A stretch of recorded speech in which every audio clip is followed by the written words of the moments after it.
So guys, এটা হচ্ছে পীরের বাড়ি। তো শলিকান্দা।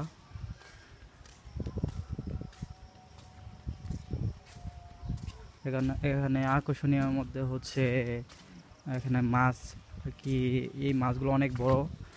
তো সামনে দেখতে পাচ্ছেন আমাদের একটা বড় একটা পুকুর আছে।